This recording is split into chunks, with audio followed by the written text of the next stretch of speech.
Hi everyone! Welcome back to our channel.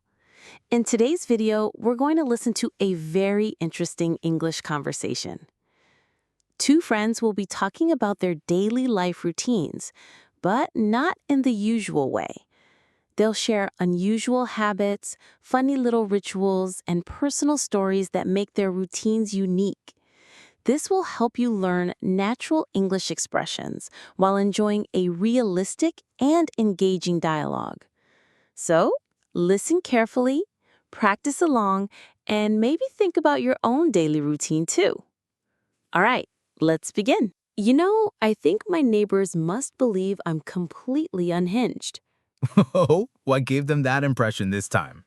Every morning, before I even brush my teeth, I open my window and clap 3 times.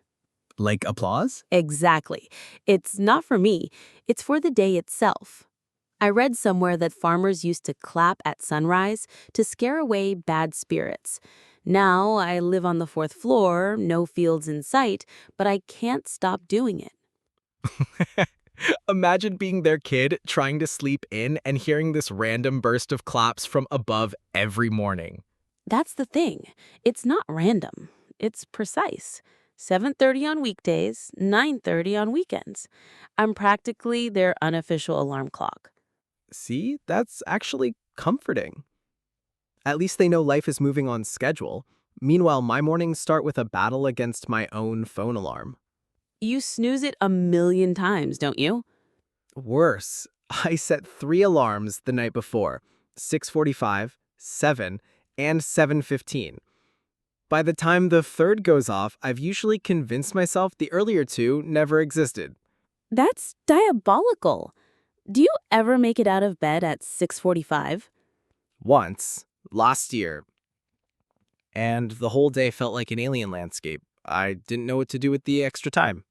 You could clap out the window like me.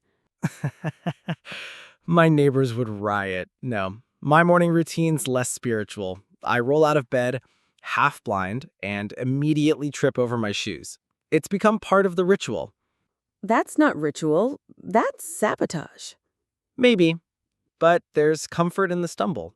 Like a reminder, if I can survive the first chaos of the day, the rest will be manageable. Funny, you trip for reassurance, and I clap for reassurance. We both need proof the day is real. Exactly. And after that, I do something no one believes when I tell them. I eat cold rice for breakfast. Straight from the fridge. You're joking. Dead serious.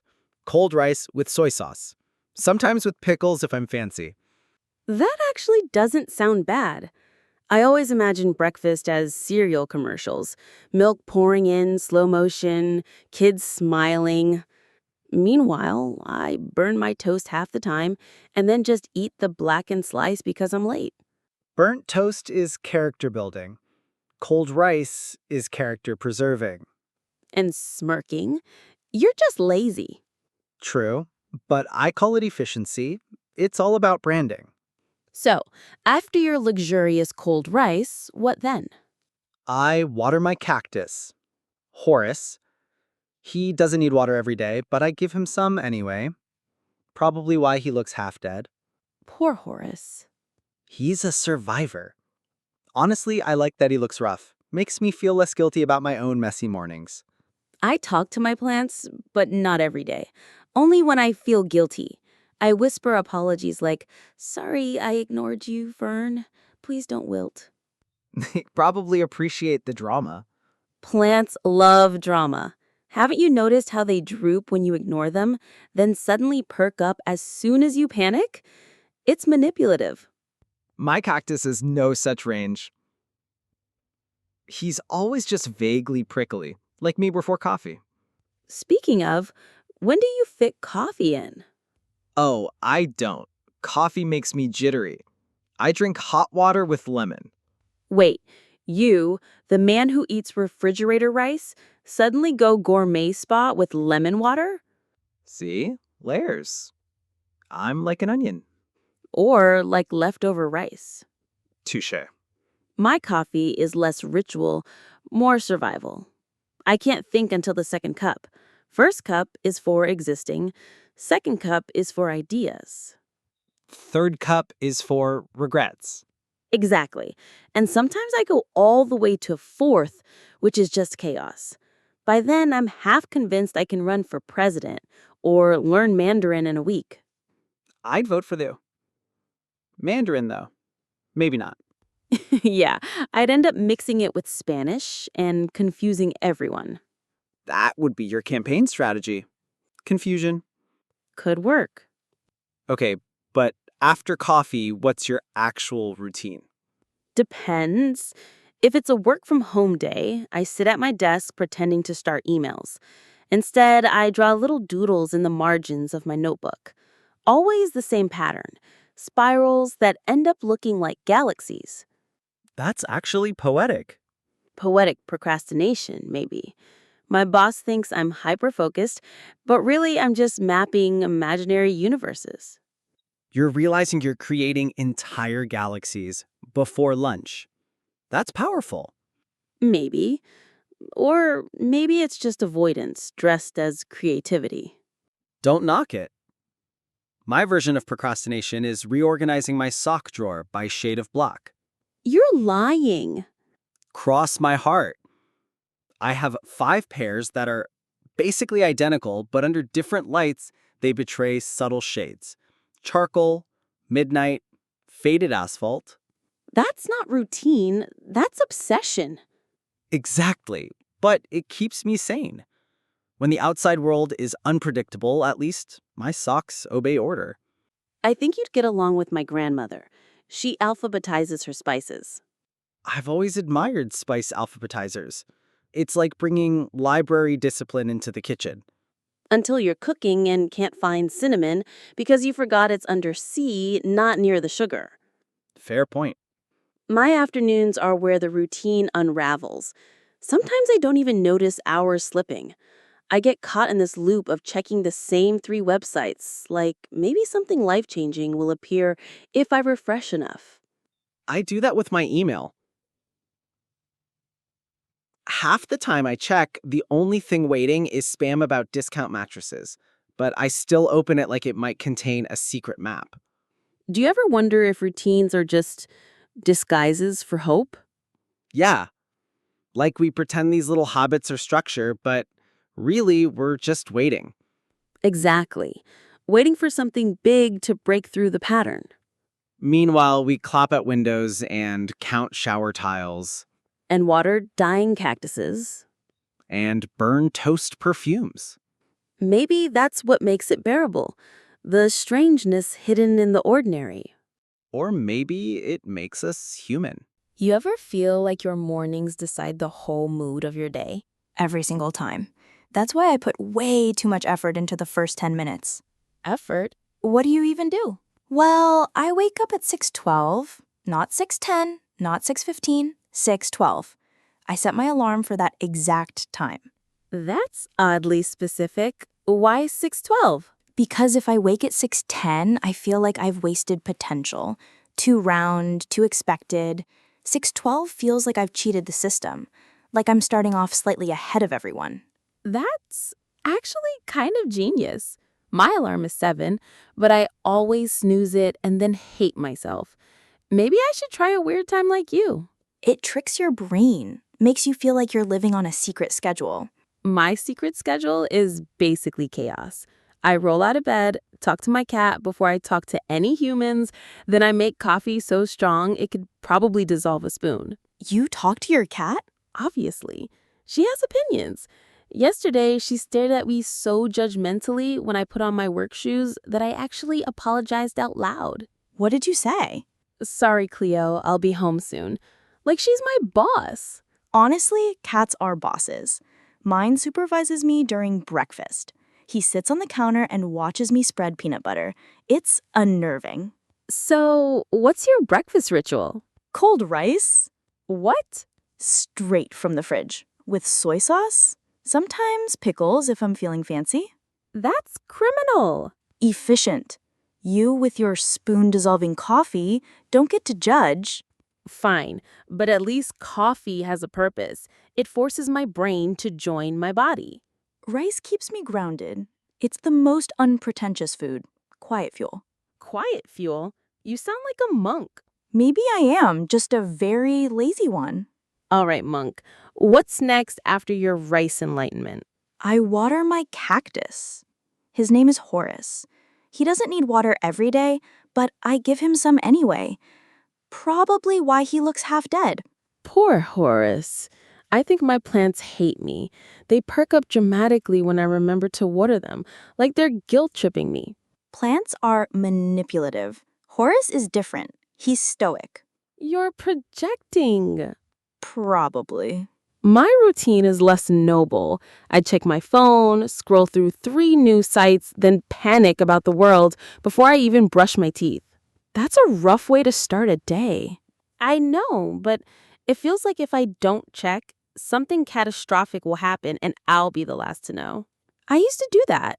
Now I give myself a no headlines until toothbrush rule. Saves me from morning existential dread. Maybe I should try that. Though to be fair, existential dread kind of fuels my productivity. You work faster because you think the world's ending? Exactly. Deadlines feel less scary when the universe is collapsing. That's bleakly efficient. Speaking of work, how do you start? I pretend to answer emails, but I actually rearrange my sock drawer. No, you're lying. Get serious. I group them by shade of black. Midnight, charcoal, faded asphalt. You can't possibly tell the difference. Under the right light, you can. And it's comforting. The world may be chaos, but my socks are orderly. You're obsessed. Better than doom scrolling. Fair. I procrastinate by doodling spirals in my notebook. They always turn into galaxies. That's beautiful. You're literally creating universes while avoiding work. Or I'm just escaping into imaginary ones. Either way, the notebook's full. Maybe routines are just ways we trick ourselves into control. Yeah, like tiny rituals against the chaos. Exactly. You clap at windows, I water a cactus, we both survive another day. Hold on. How do you know about the clapping? You mentioned it last week. Said your neighbors must think you're insane. Right. I clap 3 times at my window every morning. Not for me, for the day. Like a weird little applause to the universe. And they probably rely on it now. Their unofficial alarm clock. Maybe. Though sometimes I think I'm just reminding myself the day exists. Same reason I trip over my shoes every morning. You trip on purpose?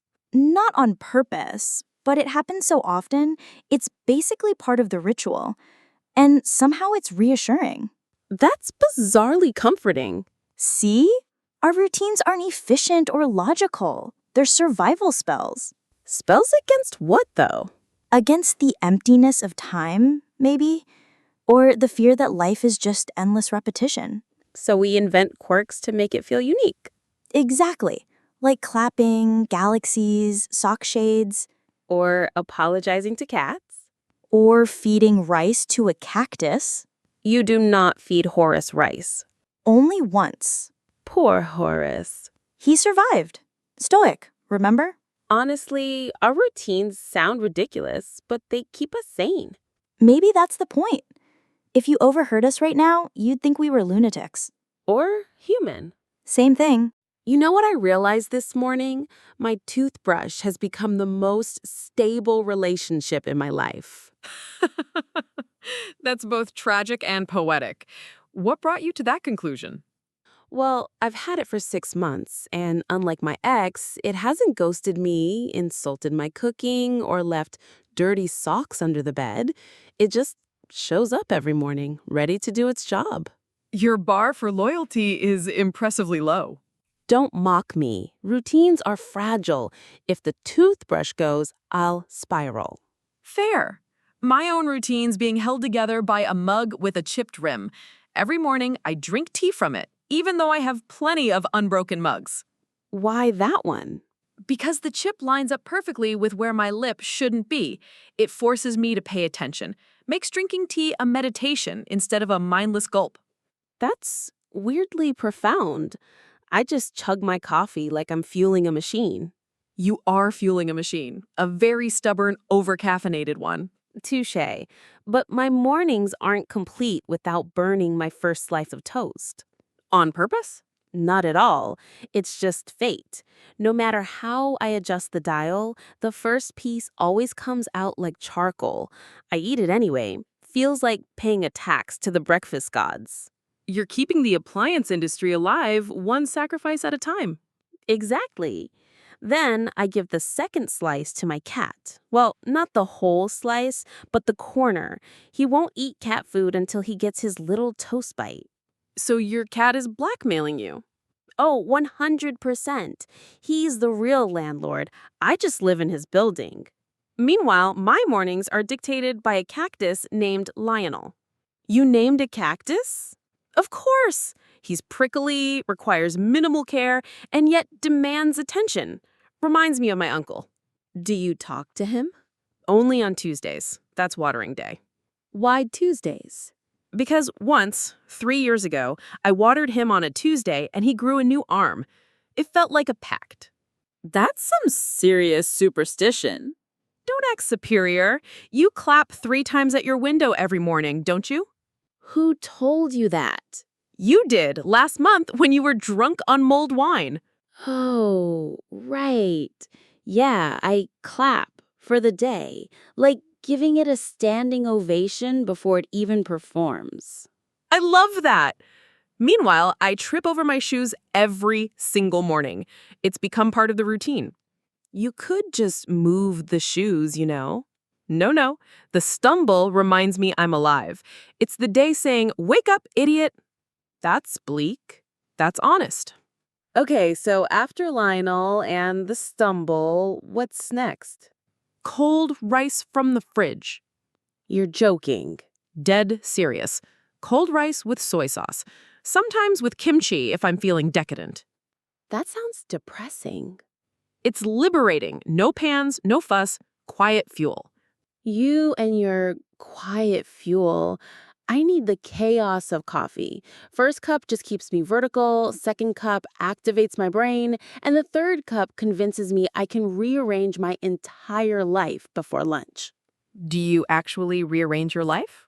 No, but I reorganize my bookshelf alphabetically every 2 weeks. That counts. That's obsession disguised as productivity. Says the man who worships a cactus. Point taken. My afternoons are the worst. I sit at my desk, supposedly working, but I end up drawing spirals in my notebook. They always turn into galaxies.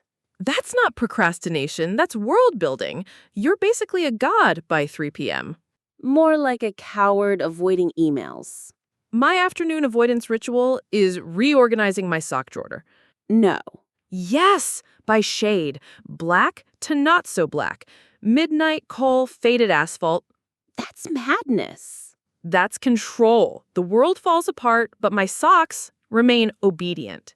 Sometimes I think all routines are just bargaining, like we're negotiating with chaos.